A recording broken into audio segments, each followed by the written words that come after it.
ஹாய்ங்க எல்லாரும் எப்படி இருக்கீங்க? நல்லா இருக்கீங்களா? எங்கள் பசங்களுக்கு ஸ்கூல் 1 வீக் லீவ் விட்ருக்காங்க. எதுக்கு லீவுன்னு பார்த்தீங்கன்னா, டேர்ம் 2 எக்ஸாம் நடந்தது. ஸோ அதுக்காக ஒரு 1 வீக் பிரேக் விட்ருக்காங்க. பசங்களுக்கு ஜாலியோ இல்லையா, அம்மாக்களுக்கெலாம் ரொம்ப ஜாலியாக இருக்கும். ஏன்னா காலையில் 5 மணிக்கு எந்திரிக்காமல் ஒரு 6-7 மணி வரை தூங்கலாம் இல்லையா? எனக்கும் ரொம்ப ஜாலி தான். இன்னைக்கு காலையிலேயே சிக்கன் வந்து எடுத்தாச்சு. பசங்களுக்கு வர வர சிக்கன் ரொம்ப பிடிச்சி போச்சு. எப்போ பார்த்தாலும் சிக்கன் சிக்கன் சிக்கன் தான். கூடவே வந்து அந்த ஸ்வீட் கார்ன் இருந்தது, பேபி கார்ன் இருக்குல்ல, அது இருந்தது. சரி, அதை ஒரு ஸ்டர் ஃப்ரை மாதிரி பண்ணலான்னு சொல்லிட்டு சிக்கன் கிரேவியும் பேபிகார்ன் ஸ்டர் ஃப்ரை தான் வந்து பண்ணியிருந்தேன்.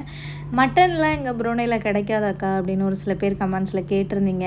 ஃப்ரோசன் மட்டன் தாங்க இங்கே அதிகமாக கிடைக்கும் சூப்பர் மார்க்கெட்டில்.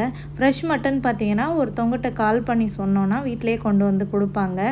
பட் ரெகுலராக கிடைக்குமா என்னன்னு தெரில. ஒரே ஒரு டைம் நாங்கள் சண்டே கால் பண்ணி கேட்டு வந்து வாங்கியிருந்தோம். ரேட்டு பார்த்திங்கன்னா சிக்கன் ஃபிஷ்ஷு இதை கம்பேர் பண்ணையில் மட்டனோட ரேட்டு அதிகமாகவே இருக்கும்.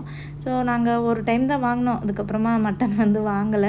ஃபிஷ்ஷும் சிக்கனே கிடைக்கிறனால அதையே வச்சு சாப்பிட்டுக்கிறது. இந்த பேபிகார்ன் ஃப்ரை ரொம்ப சூப்பராக இருந்தது. அதை எப்படி பண்ணேன்னா, பேனில் வந்து எண்ணெய் சேர்த்துக்கிட்டேன். நான் ஆலிவ் ஆயில் சேர்த்துருந்தேன். அதனால் அதோடய ஃப்ளேவர் இன்னுமே ரொம்ப நல்லா இருந்தது. எந்த எண்ணெயாக இருந்தாலுமே சேர்த்துக்கலாம்.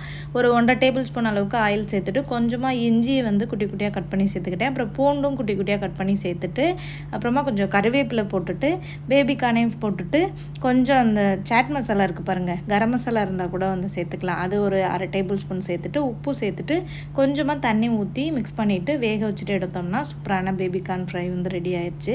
அது கூட நிறைய வெஜிடபிள்ஸ் கூட ஆட் பண்ணி பண்ணலாம்.